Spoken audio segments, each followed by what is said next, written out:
સુરતના પાલ પોલીસ સ્ટેશનમાં ₹39 લાખની વિઝા ફ્રોડની ફરિયાદ નોંધાઈ હતી। તેના આધારે પોલીસે સઘન તપાસ હાથ ધરી હતી અને દિલ્હીથી મુખ્ય આરોપીની ધરપકડ કરી છે। ઉલ્લેખનીય છે કે વિઝા એજન્ટ અંકુર પટેલ પાસેથી 23 ક્લાયન્ટ્સ માટે વિઝા અપાવવાના બહાને કુલ 39 લાખ પડાવી લેવામાં આવ્યા હતા।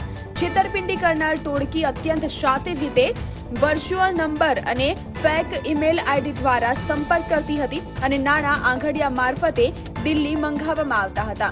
બાદમાં આરોપીએ ક્લાયન્ટ્સને અલ્બેનિયાના ખોટા ફેક વિઝા આપીને છેતરપિંડી આચરી હોવાનું બહાર આવ્યું છે। પાલ પોલીસે આ મામલે દિલ્હીથી મુખ્ય આરોપી અંકિત ઉર્ફે અક્ષિત ઉર્ફે રોકી પટેલને ઝડપી પાડ્યો છે। પોલીસે આરોપીને કોર્ટમાં રજૂ કરી 2 દિવસના રિમાન્ડ મેળવ્યા છે, જ્યારે આ કૌભાંડમાં સંડોવાયેલા તેના અન્ય સાથીદારોની શોધખોળ હાલ ચાલુ છે। ગત દિવસમાં પાલ પોલીસ સ્ટેશનની અંદર એક ફરિયાદી દ્વારા વિઝા ફ્રોડની એક ફરિયાદ મળેલ હતી, જે અંગે પોલીસે તપાસ હાથ ધરેલ હતી અને ત્યારબાદ સાયબર ક્રાઇમનો વિઝા ફ્રોડનો ગુનો નોંધીને આગળની કાર્યવાહી પાલ પોલીસ દ્વારા કરવામાં આવેલ હતી। આ કામે વિગત જોઈએ તો જે ફરિયાદી છે અંકુરભાઈ ગુણવંતભાઈ પટેલ, તેઓ વિઝા અપાવવાનું કામ કરે છે।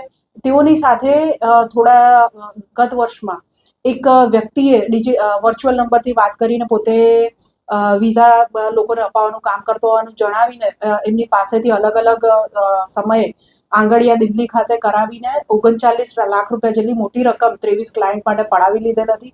ત્યારબાદ જ્યારે ક્લાયન્ટ્સને અલ્બેનિયાના વિઝા વગેરે જે પ્રોવાઈડ કર્યા હતા એ ફેક હોવાનું ધ્યાનમાં આવ્યું અને ત્યારબાદ આ મોબાઈલ નંબર અલગ અલગ જેનાથી વાત થતી હતી અને જે ઈમેલ આઈડી સાથે ઇન્ટરેક્શન થતું હતું એ બધું બંધ થઈ ગયું।